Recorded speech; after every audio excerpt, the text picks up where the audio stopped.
I'm just kind of walking back and forth in my backyard this morning talking about asparagus. But morning, everybody. Today I want to talk about asparagus, planting them, how big they grow, kind of where like good places to plant them, the times when they actually you can eat them and when you shouldn't eat them, and the differences between what you get in the store and what you get in your own backyard. But first, I want to look at. I've never seen asparagus grow this way. Hold on. So this is usually what I see from asparagus. You see how it's ferned out. Should be picking that up decently. So it's planted all the way down there on the far edge of this sheep mulch path here, and that brown one obviously got disconnected, snapped off or something like that.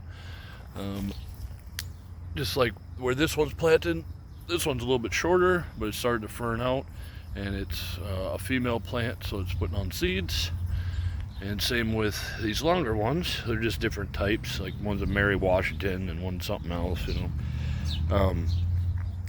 So you want to think about that when you're planting them, because if this is where I planted them, it's gone over 4 or 5 feet into the pathway, and it's okay in my case, but just to keep in mind whenever you're planting your stuff, it's going to want to fall over, so you can try and string them up or trellis them or something like that.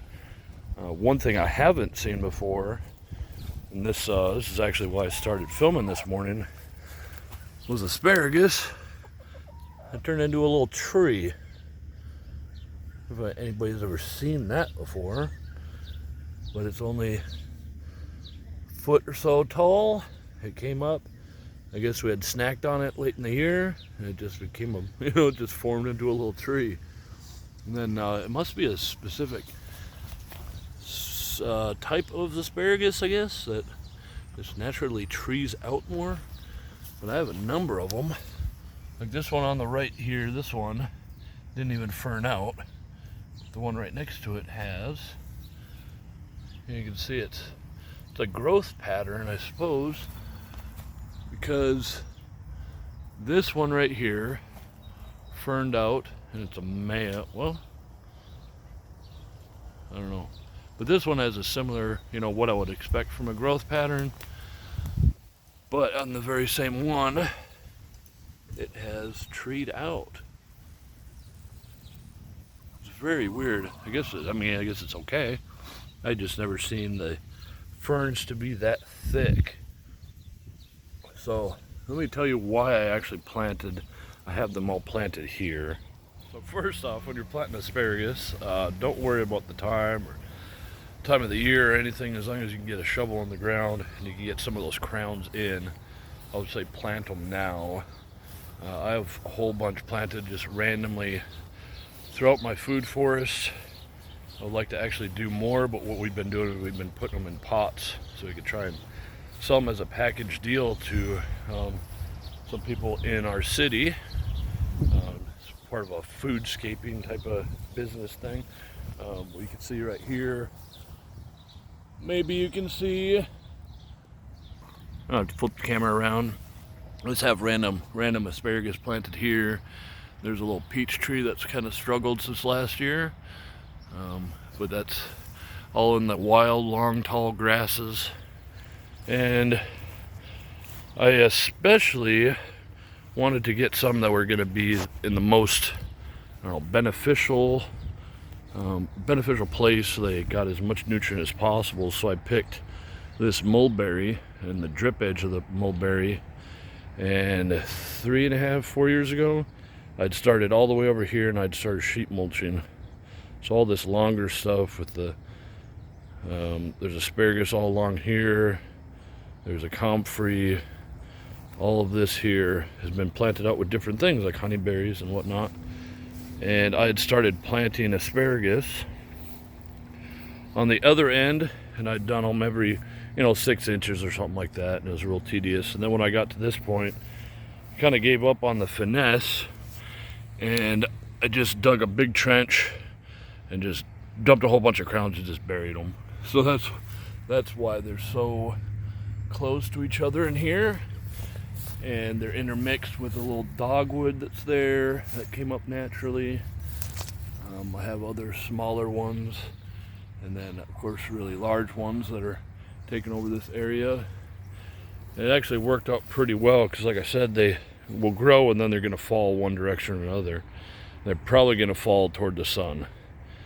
So because I swooped this out to give the pathway some character, now there's a black walnut, and of course another black walnut just hanging out. Now this whole area, this will be trimmed down probably, and probably this one. But anyways, the asparagus is a whole, it's a whole field of asparagus right here. I realize it's probably hard to, if you've never seen an asparagus crown before or planted one, I'll show you kind of what you can expect as far as size, because we have some that need to be potted up here in the next week or two to help them spread more and put down bigger roots.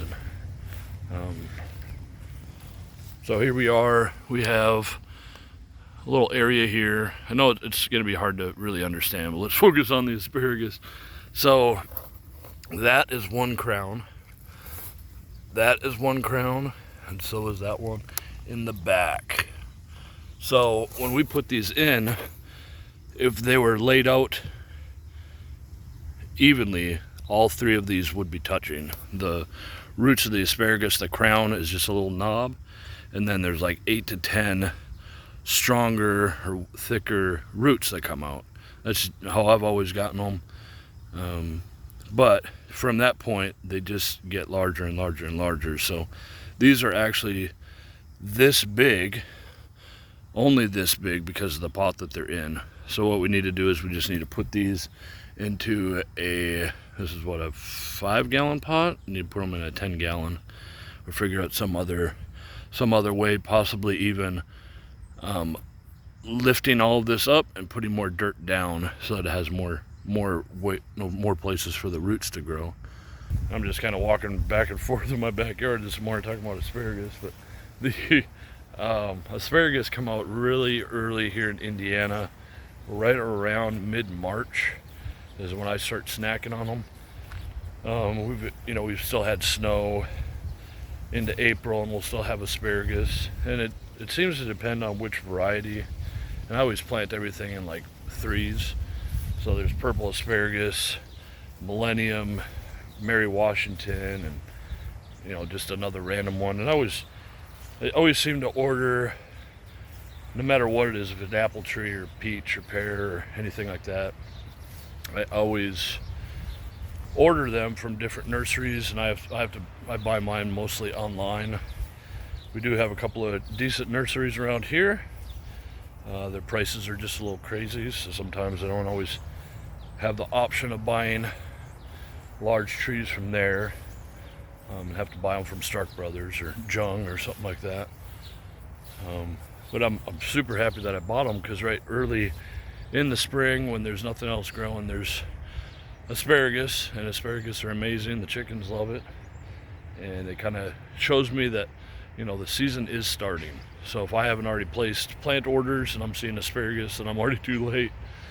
So it's a great way to kick off the planting year, the summer months. So I hope everybody's online right now putting in their orders for asparagus, so the big truck drives by so you can see that I am in a city. And it's just a little half-acre lot out here, and we've got a little piece of paradise over here with our asparagus, apple trees, and chickens. So have a great day, and I'll see you next time. All right, bye-bye.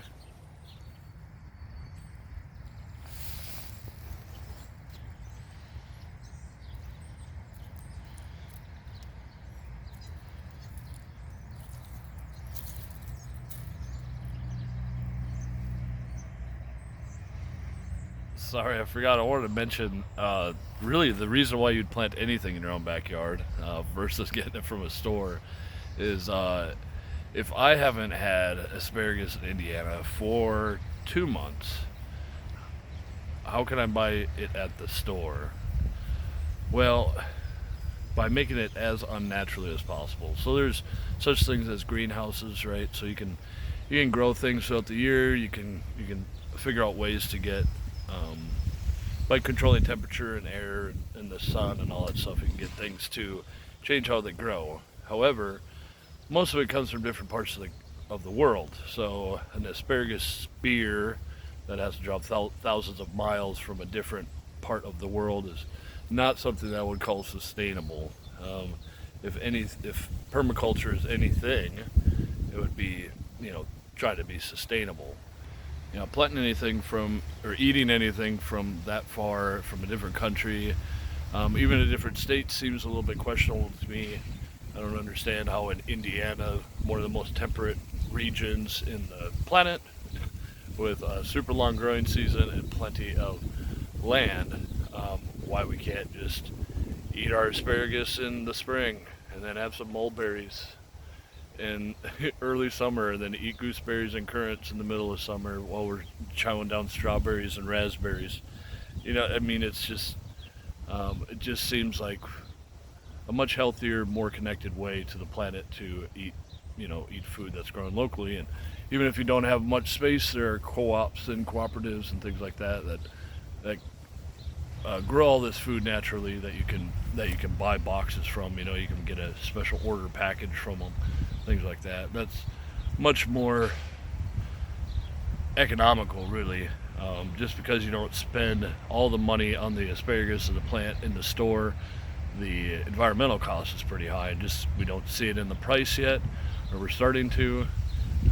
Doesn't mean that there's not a cost associated with it.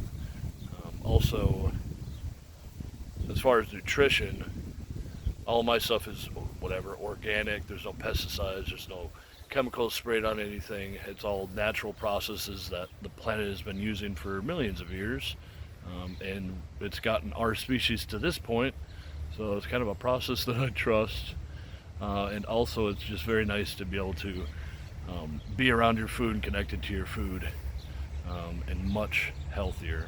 Now, if you want to go down a rabbit hole and start looking at the ways that man has controlled how things grow, just don't eat beforehand because it's pretty gross. You start looking at how animals are farmed. Yeah, they're farmed. How plants are controlled and sprayed and artificially grown. It's just really gross. So, no, if you after watching a couple videos like that, you'll be like, I'm gonna go get some land and I'm gonna start planting asparagus in my local city park because this is just a little too crazy. Yeah, city parks, plant food there. Not that I'm saying to do anything illegal, but it'd be great to have a little bit more food in our public spaces. I think it'd be nice to have some apple trees and pear trees and all that when you're out walking your doggies. And so that's all I got for today. So thank you very much for watching, and I will see you next time. All right, bye-bye. I'm just kind of walking back and forth in my backyard this morning talking about asparagus, but